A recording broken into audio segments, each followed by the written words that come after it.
जय श्री राधे, जय श्री कृष्ण। मंदिर श्री बंसी वाले महात्मा यूट्यूब चैनल की ओर से हम आप सभी भक्तों का हार्दिक अभिनंदन करते हैं। आज हम आपको सुनाने जा रहे हैं श्रीमद् भागवत महापुराण के 5वें स्कंद के 10वें अध्याय की परम पावन कथा। इस अध्याय का नाम है जड़ भरत और राजा रघुगण की भेंट। बोल श्री राधा कृष्ण भगवान की जय। बोल श्रीमद् भागवत महापुराण की जय।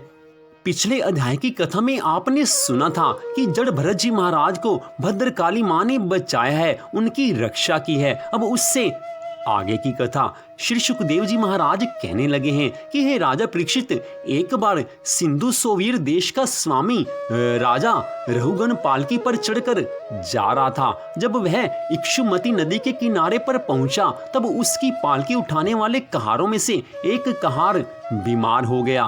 तब उसकी पालकी उठाने वाले कहारों को एक कहार की आवश्यकता पड़ी। कहार की खोज करते समय दैववश उसे ये ब्राह्मण देवता मिल गए हैं। जड़ भरत जी महाराज को देखकर उन्होंने सोचा है कि यह मनुष्य हष्ट पुष्ट जवान और गठीले अंगों वाला है, इसलिए यह तो बैल या गधे के समान अच्छी तरह भूजा ढो सकता है। यह सोचकर उसने बेगार में पकड़े हुए अन्य कहारों के साथ इन्हें भी बलपूर्वक पकड़कर पालकी में जोड़ दिया है। महात्मा भरत जी यद्यपि किसी प्रकार से इस कार्य के योग्य नहीं थे, तो भी वे बिना कुछ बोले चुपचाप पालकी को उठाकर चल पड़े हैं। जड़ भरत जी महाराज आनंद पूर्वक राजा की पालकी उठाए चले जाते थे और इस अपमान का उनको कुछ भी दुख नहीं था, परंतु पृथ्वी को देखते हुए चींटी आदि जीवों को दबने से बचाते हुए वो पैर रखते थे। अतः जब कई बार पालकी हिल गई तब राजा ने क्रोध से कहारों की ओर देखकर कहा कि तुम लोग पालकी क्यों हिलाते हो? कहार बोले, हमारा कुछ दोष नहीं है, ये नया कहार पालकी हिलाता है।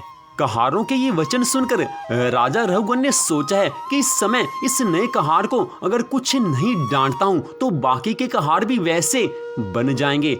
ऐसा सोचकर आज राजा रघुगण भरत जी महाराज को उनका मजाक उड़ाते हुए कहने लगा है कि अरे भैया, बड़े दुख की बात है, अवश्य ही तुम बहुत थक गए हो। मालूम होता है तुम्हारे इन साथियों ने तुम्हें थोड़ा सा भी सहारा नहीं लगाया। इतनी दूर से तुम अकेले ही पालकी को ढोते चले आ रहे हो। तुम्हारा शरीर भी कोई विशेष मोटा ताजा और हट्टा कट्टा नहीं है और मित्र बुढ़ापे ने अलग तुम्हें दबा रखा है। इस प्रकार बहुत प्रकार से ताना मारने पर भी और अपमान करने पर भी पहले की भांति भरत जी महाराज चुपचाप पालकी उठाए चलते रहे हैं।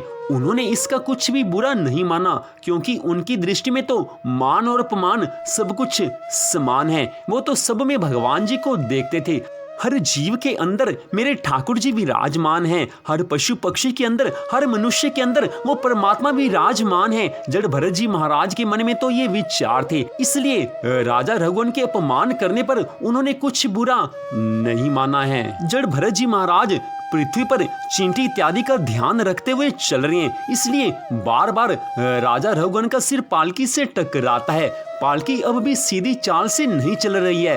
यह देखकर राजा रघुगण क्रोध से आग बबूला हो गया और भरत जी महाराज को कहने लगा, अरे यह क्या तू जीता ही मर गया है? तू मेरा निरादर करके मेरी आज्ञा का उल्लंघन कर रहा है। मालूम होता है तू सर्वथा पागल है। अरे जैसे दंड पानी यमराज जन समुदाय को उसके अपराधों के लिए दंड देते हैं, उसी प्रकार मैं भी अभी तेरा इलाज किए देता हूं, तब तेरे होश ठिकाने आ जाएंगे। रघुगण को राजा होने का अभिमान था, इसलिए वह इसी प्रकार बहुत सी अनाप शनाप बातें बोल गया। वह अपने को बड़ा पंडित समझता था। अभिमान के वश में आकर भरत जी महाराज को अनेक तरह के कटु वचन सुनाए हैं। मन में सोच रहा है कि मैं बड़ा ज्ञानी हूँ, बड़ा पंडित हूँ, बड़ी अच्छी तरह से इसको डांटूंगा, सब कहारों के सामने इसको डांटूंगा तो सब कहारों को भी समझ आ जाएगी कि मेरी आज्ञा का उल्लंघन करने का क्या परिणाम होता है। अपने आप को बड़ा ज्ञानवान समझ रहे हैं राजा रघुगण,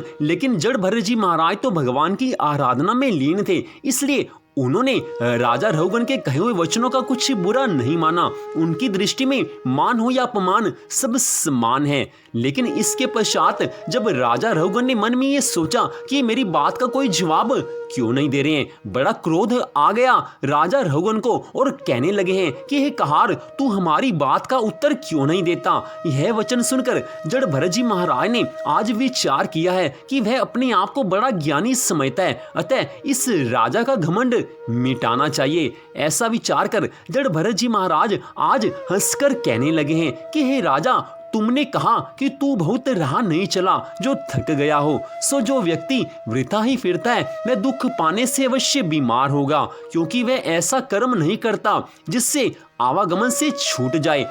आपने कहा कि तू दुर्बल नहीं है, मोटा दिखाई देता है, सो हे राजन, जिसे जीव कहते हैं वह सदा चैतन्य रहकर न मोटा होता है न दुर्बल, सदा एक सा रहता है। यदि उससे दुबला कहो तो ऐसा समझो कि उसके विराट रूप में सारा जगत व 14 लोक वर्तमान है। यह शरीर नाश होने वाला है, कभी हष्ट पुष्ट तो कभी दुर्बल होता है। जिसने इस नित्य शरीर में प्रीति लगाई है उसे इन बातों का विचार करना चाहिए। तुमने जो ये कहा कि तू मरने की इच्छा रखता है, सो मेरे लिए जीना और मरना दोनों बराबर हैं, क्योंकि बिना मृत्यु आए कोई मार नहीं सकता। हे राजन, परमेश्वर का प्रकाश मेरे, तुम्हारे और सब जीवों के शरीर में एक सा है, अतः मैं स्वामी और सेवक को समान जानता हूँ। तुम इसी शरीर तक राजा हो, मरने के बाद हम अथवा आप दोनों बराबर हो जाएंगे। भगवान की दृष्टि में हम सब बराबर हैं। जो हमारे अंदर आत्मा है वो बराबर है। भगवान जी का अंश जो जीवात्मा है वो हर मनुष्य के अंदर है।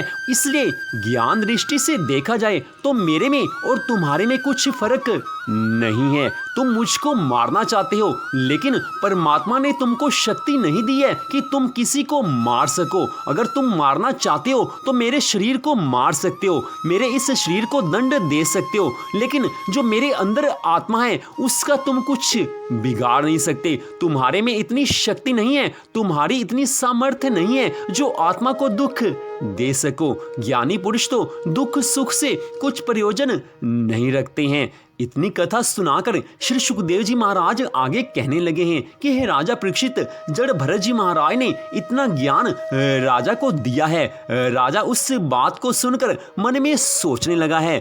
राजा रहुगण उस बात को सुनकर मन में सोचने लगा है कि जिस ज्ञान को प्राप्त करने के लिए मैं अपने राज्य से इतनी दूर आया हूँ, वो ज्ञान तो मुझे ये महात्मा दे रहे हैं। आज इस बात को सोचकर राजा रहुगण जड़ भरत जी महाराज को दंडवत करके कहने लगे हैं कि महाराज, मैंने इस संसारी जाल में फंसे रहने से आपको नहीं पहचाना। सत्य बताओ कि आप कौन से ऋषिवर हो, कौन से महापुरुष हो, आप किसके अवतार हो, किसके पुत्र हो, आपका जन्म कहाँ हुआ है और यहाँ कैसे आपका आना हुआ है। यदि आप हमारा कल्याण करने पधारे हैं तो क्या आप साक्षात सत्व मूर्ति भगवान श्री कपिल देव जी ही तो नहीं हैं? हे ब्रह्मन देव, मुझे इंद्र के वज्र का कोई डर नहीं है, ना मैं महादेव जी के त्रिशूल से डरता हूँ, ना यमराज के दंड से डरता हूँ। मुझे अग्नि, सूर्य, चंद्र, वायु और कुबेर के अस्त्र शस्त्रों का भी कोई भय नहीं है, परंतु मैं ब्राह्मण कुल के अपमान से बहुत ही डरता हूँ। अतः कृपा करके बतलाइए, इस प्रकार अपने विज्ञान और शक्ति को छिपाकर मूर्खों की भांति विचरने वाले आप कौन हैं? विषयों से तो आप सर्वथा अनासक्त जान पड़ते हैं। मुझे आपके बारे में कुछ ज्ञात नहीं है। हे ब्राह्मण देव, आप तो ज्ञान के भंडार हैं, आप दया के सागर हैं। मैं तो कपिल देव जी मुनि के आश्रम में ज्ञान प्राप्ति करने के लिए जा रहा था। क्या आप वे कपिल मुनि ही हैं जो लोगों की दशा देखने के लिए इस प्रकार अपना रूप छिपाकर विचरे हैं? भला घर में आसक्त रहने वाला विवेकहीन पुरुष योगीश्वरों की गति कैसे जान सकता है? मैं तो अधम हूँ, संसार में आसक्त हूँ, संसार के सुख वैभव में, भोग विलास में मेरा मन पूरी तरह से रचा पचा हुआ है, लेकिन आप तो दया के सागर हो। श्री सुखदेव जी महाराज आगे कहने लगे हैं कि राजा रहुगण जड़ भरत जी महाराज के चरणों में गिर पड़ा है।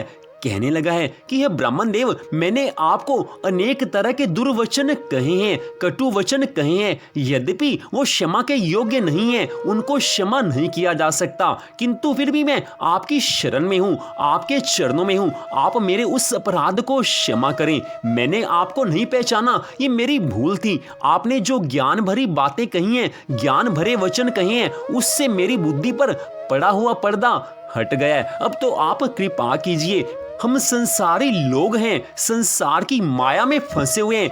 आप जैसे सिद्ध महात्मा हमारा कल्याण कर सकते हैं। मैं आपकी शरण में हूँ, मुझे वो ज्ञान दीजिए कि मेरा मन भगवान के ध्यान में सदा लीन रहे। मैंने जो आपके प्रति अपराध किया है, उस अपराध को क्षमा करते हुए मुझे वह ज्ञान दीजिए कि जिससे मेरा इस संसार सागर से उद्धार हो जाए।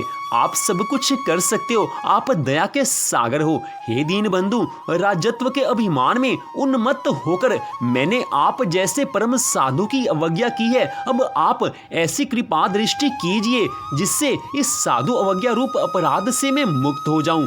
आप तो देहाभिमान शून्य और विश्व बंधु श्री हरि भगवान के अनन्य भक्त हैं, इसलिए सब में समान दृष्टि होने से इस मान अपमान के कारण आप में कोई भी कार्य नहीं हो सकता। तथापि एक महापुरुष का अपमान करने के कारण मेरे जैसा पुरुष साक्षात त्रिशूल पानी महादेव जी के समान प्रभावशाली होने पर भी अपने अपराध से अवश्य ही थोड़े ही समय में नष्ट हो जाएगा। इसलिए मैं आपसे प्रार्थना करता हूँ कि मेरे अपराध को क्षमा कीजिए, मुझे ज्ञान दीजिए ताकि मैं भगवान के बारे में सब कुछ जान पाऊं। इस प्रकार राजा रघुगण भरत जी महाराज के चरणों में गिरकर प्रार्थना कर रहे हैं। बड़ी सुंदर कथा का वर्णन श्री सुखदेव जी महाराज जी ने आज किया है। कितनी दिव्य कथा है कि राजा रघुगण अभिमान के वश में होकर भरत जी महाराज को कहार के समान उनको अपनी पालकी में लगाया है। उनसे काम वो ले रहा है कि जो संसार के लोगों से लिया जाता है, लेकिन वो तो भगवान के भक्त हैं।